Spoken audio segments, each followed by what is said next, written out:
कक्षा 9 के प्रिय विद्यार्थियों, एक बार फिर आपका गणित के इस ऑनलाइन क्लास में स्वागत है।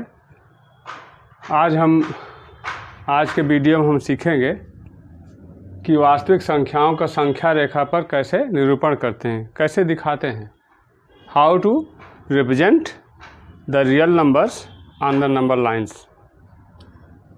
अब आप जानिए कि यहाँ पे पढ़ चुके हैं संख्या पद्धति में कि कितने प्रकार की संख्याएं होती हैं। सबसे छोटी संख्या समूह होती है प्राकृत संख्या, नेचुरल नंबर। उसके बाद पूर्ण संख्या, होल नंबर। उसके बाद पूर्णांक संख्या, इंटीजर्स। और उसके बाद परमेय, अपरमेय अलग अलग हैं। और अंत में परमेय अपरमेय दोनों समूहों को एक साथ हम दिखाते हैं वास्तविक संख्याओं में। 9th क्लास में कोर्स में आपका है वास्तविक संख्याओं का संख्या रेखा पर निरूपण। वास्तविक संख्याओं संबंधी जो गणनाएं करनी होगी, तो वास्तव में परमेय संख्या का तथा अपरमेय संख्या का अलग अलग हम चीज़ें समझ जाएंगे तो वास्तविक संख्या का अपने आप हो जाएगा। अब देखिए, अब तक हमने देखा कि परमेय तथा अपरमेय संख्याओं को हम कैसे व्यक्त करते हैं। P/Q के रूप में व्यक्त करें, भिन्न के रूप में, जिसमें P और Q पूर्णांक संख्याएं होती। Q जीरो नहीं होना चाहिए, वो परमेय हो गई। और जो परमेय नहीं, वो अपरमेय हो गई। अपरमेय संख्या सीधे तौर पर होगी, परमेय संख्या होगी हमने देखा दशमलव के रूप में, जो कि टर्मिनेटिंग हो, जिसमें पूरा पूरा भाग चला जाए। और टर्मिनेटिंग नहीं हो तो फिर रिकरिंग हो, यानी पूरा पूरा भाग न जाए तो कुछ संख्याएं रिपीट हो दशमलव में। और जो टर्मिनेटिंग नहीं है, नॉन टर्मिनेटिंग है, और साथ साथ में नॉन रिकरिंग है, वो अपरमेय होगी। तो हमने देखा अब इन संख्याओं को हम संख्या रेखा पर निरूपण कक्षा 8 तक आप देखिए लगभग हमको समझ प्राकृत संख्या, पूर्ण संख्या और पूर्णांक संख्याओं को संख्या रेखा पर निरूपण हम समझते हैं। परमेय संख्याओं का भी संख्या रेखा पर निरूपण हम सबको बता देंगे। देखिए, संख्या रेखा क्या है। एक रेखा खींच दीजिए सीमित लंबाई की, क्योंकि असीमित रेखा तो एकदम इसका कोई और छोर नहीं होगा, अनंत लंबाई हो सकती है। सीमित लंबाई की एक रेखा खींच देंगे, कहीं पर जीरो लेंगे और जीरो के दोनों तरफ समान लंबाई के खानों को 1, 2, 3 इस तरह से लिख देंगे। और इधर -1, -2, -3। अब देखिए, जीरो की तुलना में दाहिनी तरफ संख्याएं बड़ी हैं और बाईं तरफ संख्याएं छोटी हैं। आप एक तरह से कह सकते हैं कि हम पूर्णांक संख्याओं को तो निरूपित कर ही दिए, पूर्णांक इंटीजर्स को, सभी को, ऋण इंटीजर, धन इंटीजर और शून्य इंटीजर। साथ साथ में अगर हम ऋण को हटा लें तो देखिए पूर्ण संख्याओं निरूपण कर दिए, यानी कि दिखा दिए संख्या रेखा पर। और अगर जीरो भी हटा लें तो प्राकृत संख्या, काउंटिंग नंबर्स, नेचुरल नंबर्स को दिखा दिए। अब आप चलिए परमेय संख्या को दिखाना होगा। तो जैसे हम यहाँ कुछ संख्याएं ले लिए हैं, 5/7 दिखाना है, तो आप जान लीजिए 0 से 5/7 जब तक ये दोनों बराबर, ये एक क्या है, 7/7 है, एक 7/7 है। और 5/7 जो होगा 0 और 1, 0 से बड़ा 1 से छोटा होगा। अर्थात ऐसी परमेय संख्या को दिखाना, भिन्न को, परमेय संख्या अथवा भिन्न को दिखाना होगा जब कभी ये देखें किसके किसके बीच में है, और 0 और 1 के बीच में है। अब इसको हम हर क्या है, डिनोमिनेटर क्या 7 है, 0 से 1 के बीच में 7 खाने कर देंगे। 1, 2, 3, 4, 1, 2, 3, 4, 5, 6, 7 इसको लेकर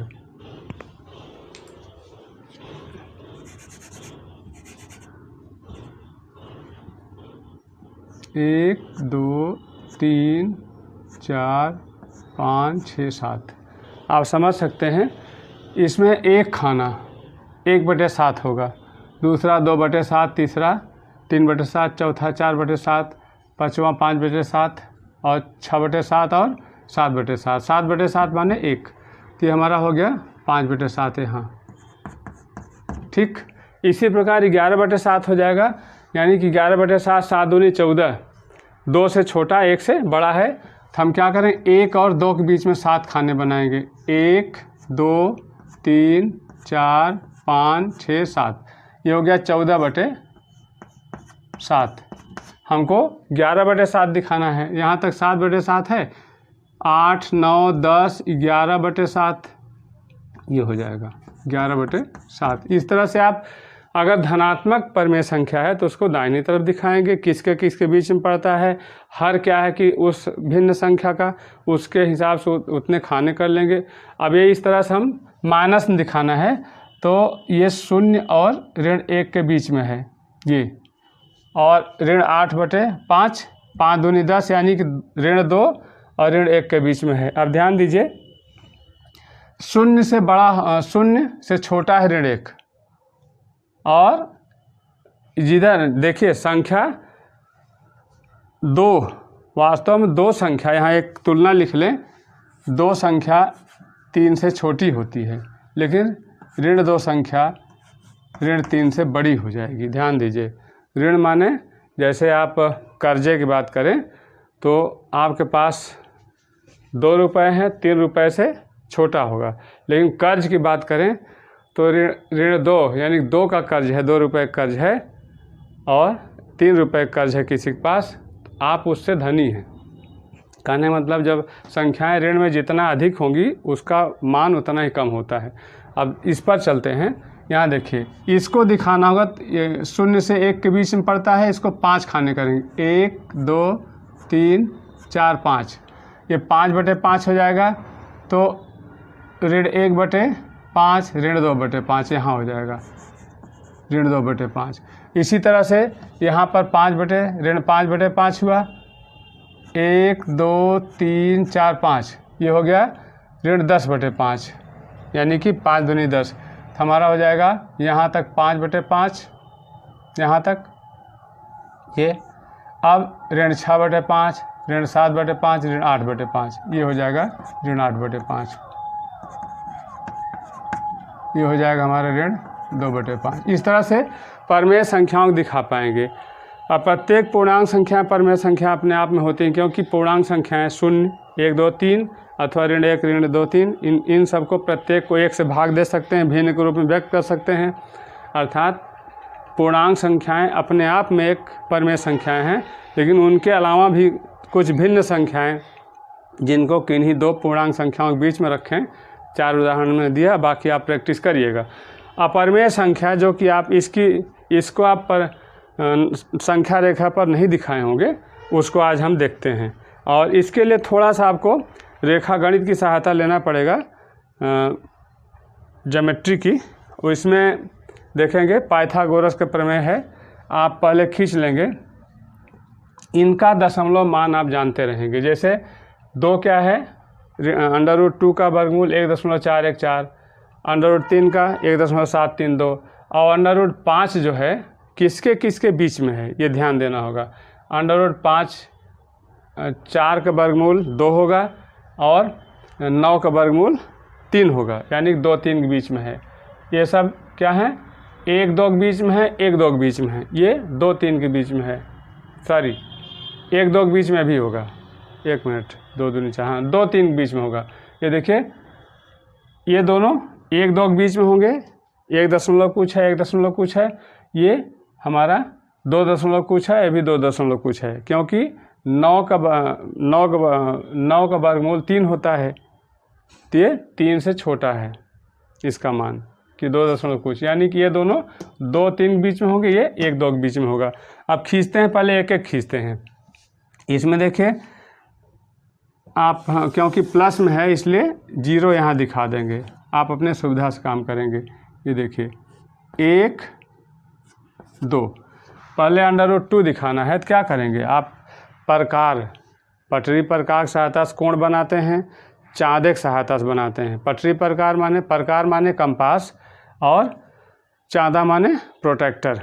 तो आप देखें 1 इकाई लंबाई है ये, और एक तरह से AB हो गया है, और यहाँ पर 90 अंश का कोण पटरी प्रकार की सहायता से बनाए, चाहे चाँद एक सहातस बनाएं। आप देखिए उसमें से इकाई लंबाई इसे काट लेंगे ऐसे, ठीक।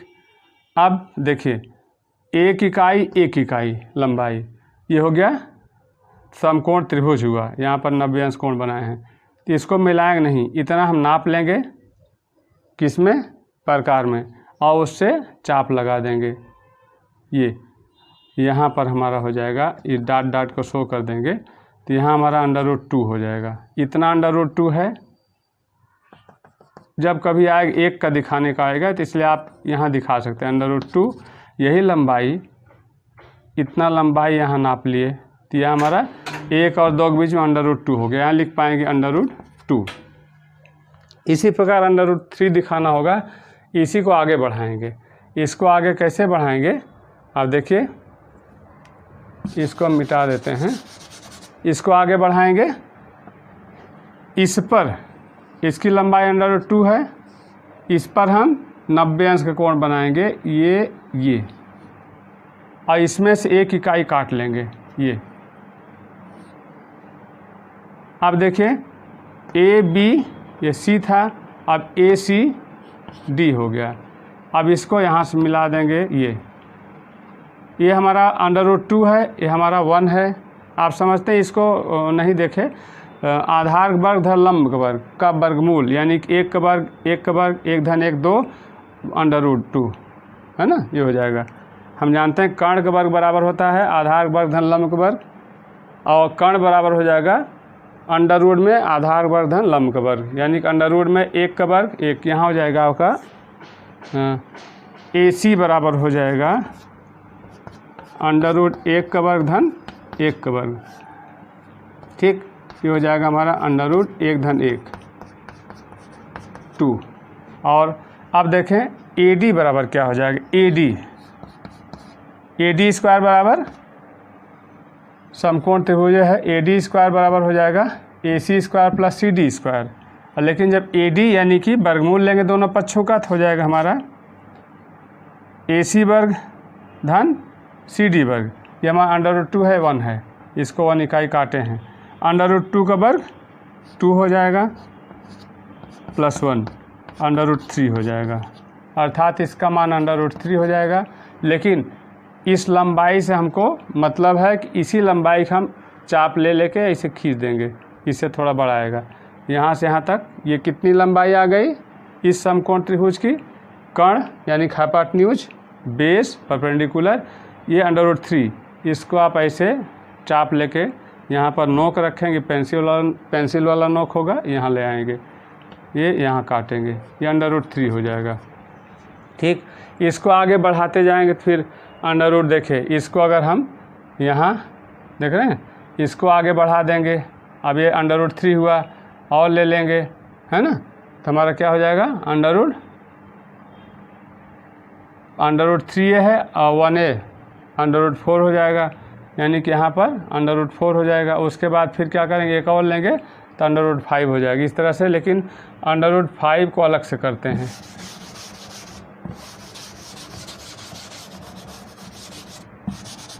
बढ़ाते जाएं तो उसमें आपका कंफ्यूजिंग करेगा, सट जाएगा, सब घना हो जाएगा, आप उसको विभेद नहीं कर पाएंगे, समझ नहीं पाएंगे। चलिए 0 हो गया, 1 हो गया, और 2 हो गया, 3 हो गया। अब हमको ये देखना होगा √5 है, √7 है, सॉरी, ये किसके किसके बीच में पड़ेगा। √5 अंदाज़ा लगाएं आप, 4 का वर्गमूल 2 होता है, ये 5 है, यानी कि 2 से अधिक होगा, ये 7 है, 9 का वर्गमूल 3 होता है, यानी 2 3 बीच में पड़ेगा इन दोनों का वर्गमूल। इन वर्गमूल मान इनका मान भाग विधि से निकालेंगे, निकालने की ज़रूरत यहाँ नहीं है, सीधे √2 √3 का मान याद रखिएगा हमेशा, 1.414, इसका 1.732। लेकिन इन सब का बस अनुमान लगाएंगे, 4 के वर्गमूल से बड़ा है और 9 के वर्गमूल से छोटा है, अर्थात 4 का वर्गमूल 2 होता है और 9 का वर्गमूल 3 होता है। इसका मतलब हुआ कि 9 के वर्गमूल से छोटा किंतु 4 के वर्गमूल से बड़ा, इसलिए 2 3 बीच में पड़ेगा, √5 भी √7 भी। जो पूर्णांक संख्याएं लिखी गई हैं संख्या रेखा पर निरूपित की गई हैं 0 1 2 3, इसको हम इसका मान वर्गमूल में लिख लें। इसका √1 ही होगा, √2 का √4 होगा, इसका √9 है। अर्थात ऐसे ही देखिए √4 से बड़ा है ये, √9 से छोटा है, अर्थात इसके बीच में पड़ेगा। अब देखें √4 हम यहाँ शुरू करते हैं। √4 यानी कि 2 पर 2 लंबाई माने √4 लंबाई, और 3 लंबाई माने √9 लंबाई, वर्गमूल 9 लंबाई। अब यहाँ देखिए इस पर हम 90 अंश का कोण बनाएंगे, ये बना लिए। अब एक इकाई यहाँ लंबाई काट लेंगे। पटरी प्रकार सहायता से आप खींचना जानते हैं, उसको अलग से हम बता देंगे, चाहे चादे की सहायता से। तो यहाँ 90 अंश कोण बना दिए। अब इतना चाप की लंबाई से यहाँ काट लिए, ये ठीक। आपका मान लीजिए जो भी है, ये यहाँ से लेके यहाँ तक चाप, ये कितना है, ये √4 है और 1 है। आप समझ सकते हैं √4 का वर्ग 4 और 1 का वर्ग 1, तो जो कर्ण है ये हाइपोटेन्यूज, ये हमारा है, इसका वर्ग बराबर आधार का वर्ग प्लस लंब का वर्ग, और इसका मान बराबर जब वर्ग हटाएंगे तो अंडर हो जाएगा इसका वर्ग, यानी कि √4 का वर्ग 4 हो जाएगा, 1 का वर्ग 1 यानी कि √5, इसका मान √5 हो जाएगा। अब इस लंबाई को हम पा गए, √5 की लंबाई पा गए, हमारा उद्देश्य पूरा हुआ। एक समकोण त्रिभुज बना है, उसका कर्ण हमेशा चाहे जिसको खींचना होगा हमेशा समकोण त्रिभुज बनाएंगे आधार और लंब की सहायता, जिससे कि यह मान आ जाए, आ गया। अब इतने लंबाई चाप ले लेंगे किस में, कंपास में, प्रकार में। पेंसिल यहाँ रहेगी, मान लिया है, इसको ऐसे खींच देंगे, ये ऐसे, यहाँ आपका √5 यहाँ हो जाएगा, √5, अर्थात √5 मतलब यहाँ से यहाँ तक √5 हुआ, है ना। अब देखिए √7 दिखाना होगा तो क्या करेंगे, अब इसी को बढ़ा देंगे। इस पर एक इकाई हम खींच लिए, इस पर एक इकाई खींच लेंगे, पहले लंब खींचे, उसके बाद एक इकाई लंबाई काट लिए। अब यहाँ से यहाँ तक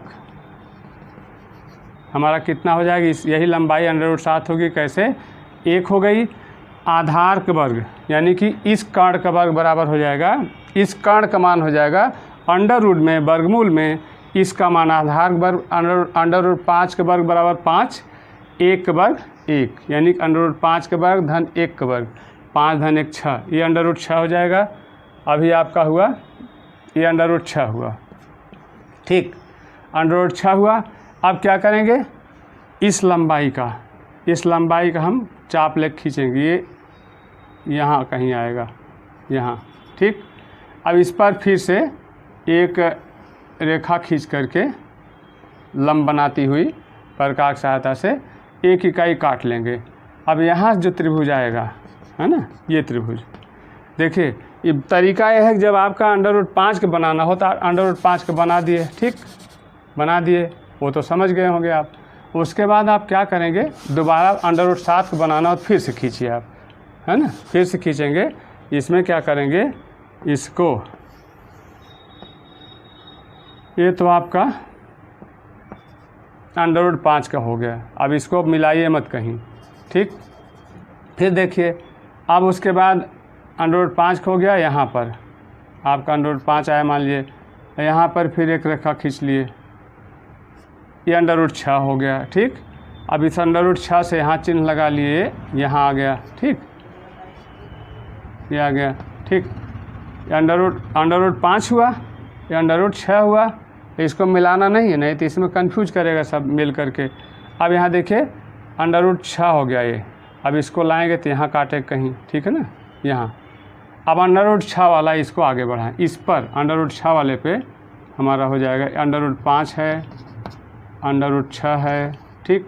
अब इसको आगे बढ़ाएंगे, इसमें से 90 अंश का कोण बनाएंगे, इसमें से इकाई काटेंगे, इस लंबाई का काट लेंगे। अब इसको मिलाएंगे, फाइनली जिसको मिलाना है इसको मिलाएंगे, इसको, अब इसको लंबाई, इस लंबाई के यहाँ चाप लगाएंगे, ये अब देखिए ये कितना है, यहाँ से यहाँ तक √6 है, इसका वर्गधन इसका वर्ग का वर्गमूल 1 का, यानी कि 6 1 7, यानी कि इस कर्ण का मान बराबर √7, यानी कि इतना 7 हो गया। तो अब इसको खींच देंगे, चाप लगाएंगे, लंबाई पता चल गई। इस समकोण त्रिभुज का जो कर्ण है वही कितने लंबाई का है, √7 का है। अब इसको हम यहाँ से मिला देंगे ऐसे, ठीक है ना, ये हमारा √7 हो जाएगा। ठीक, √7 यहाँ हो जाएगा। इस तरह से √8 भी इससे छोटा होगा, √9 यही है।